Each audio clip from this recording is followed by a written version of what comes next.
रोशी और तला की शादी हो जाने के बाद रोशी तला से बिल्कुल भी ठीक तरह से बात नहीं करती, क्योंकि उसे लगता है कि तला तो सबिका से मोहब्बत करता था।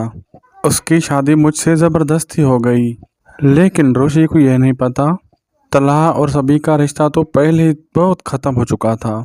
इसीलिए रोशी तला से ठीक तरह से बात नहीं करती। शादी की रात जब तला कमरे में आता है तो रोशी पहले ही चेंज करके सो जाती है।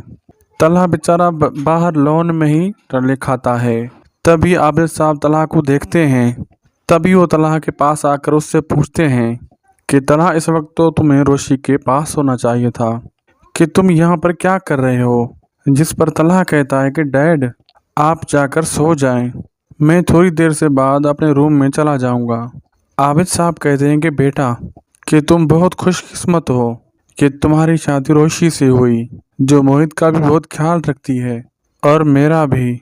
अब मैं मुतमईन हूँ कि तुम एक अच्छी ज़िंदगी गुजार सकोगे और मैं सुकून से मर सकूँगा।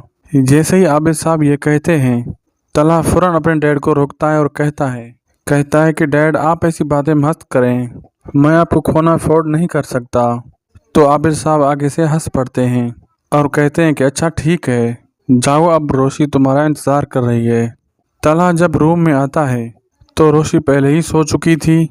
तला रोशी के पास बैठकर काफ़ी देर तक रोशी को देखता रहता है और दिल ही दिल में खुश हो जाता है, क्योंकि तला तो हमेशा से रोशी की मोहब्बत करता था, लेकिन वो उसकी खातिर उससे दूर रहता था, क्योंकि रोशी को किसी ऐसी मुसीबत का सामना ना करना पड़े और ना ही उस पर इतना बोझ आए जो वो बर्दाश्त न कर सके। इसलिए वो अपना और मोहित का बोझ रोशी के कंधों पर नहीं डालना चाहता था, लेकिन किस्मत को कुछ और ही मंजूर था। रोशी को देखते देखते तला वहीं पर बैठा बैठा सो जाता है। रोशी जब सुबह उठती है, तला को अपने पास कुर्सी पर बैठा देखती है तो उसके मुंह पर एक खूबसूरत सी मुस्कुराहट आती है, लेकिन फिर वो ये मुस्कुराहट छुपा लेती है, क्योंकि वो जानती है क्योंकि तला उससे हमदर्दी में शादी की। रोशी सुबह सुबह उठकर मोहित के पास आ जाती है और मोहित को कहती है कि मैं आपके लिए नाश्ता बनाती हूँ, आप जल्दी से तैयार हो जाएं। वो भी काफ़ी खुश होता है, क्योंकि हमेशा हमेशा के लिए रोशी उसके पास आ गई। तला जब उठता है तो रोशी उससे कमरे में नज़र नहीं आती। वो उसे देखने के लिए बाहर आता है। तभी रोशी और आसिफ साहब सोफे पे बैठे हुए बातें कर रहे थे। तला कान लगाकर उनकी बातें सुनता है और आबिद साहब रोशी को समझा रहे थे कि रोशी, तला तुमसे बहुत मोहब्बत करता है। रोशी कहती है कि वो मुझसे नहीं बल्कि की बात से मोहब्बत करते हैं।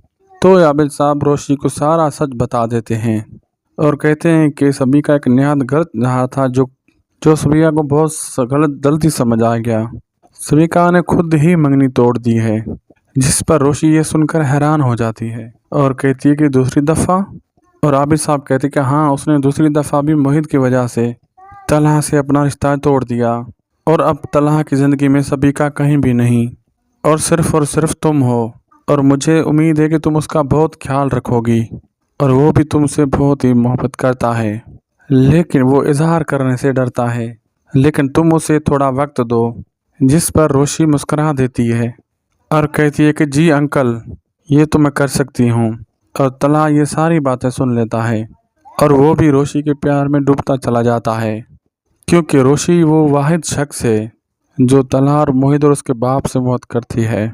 ऑफिस से वापसी पर मोहित तला को कहता है कि तला, मुझे आइसक्रीम खाने जाना है। तला कहता है कि हाँ ठीक है, आप रोशी से भी पूछ लो, हम तीनों ही चलते हैं फिर। रोशी कहती है कि मुझे कहीं नहीं जाना, आप लोग चले जाएं। तो मोहित रोशी को हाथ से पकड़कर कहता है, रोशी प्लीज़ मेरे साथ आइसक्रीम खाने चलें।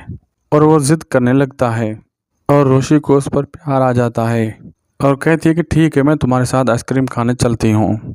और तला भी यह सुनकर खुश हो जाता है। रोशी गाड़ी पर पिछली सीट पर बैठने लगती है। वहाँ तला मोहित को इशारा करता है और कहता है कि रोशनी को आगे बिठाओ। तो मोहित रोशी के लिए आगे का दरवाज़ा खोलता है और कहता है कि रोशी, आप यहाँ पर बैठो।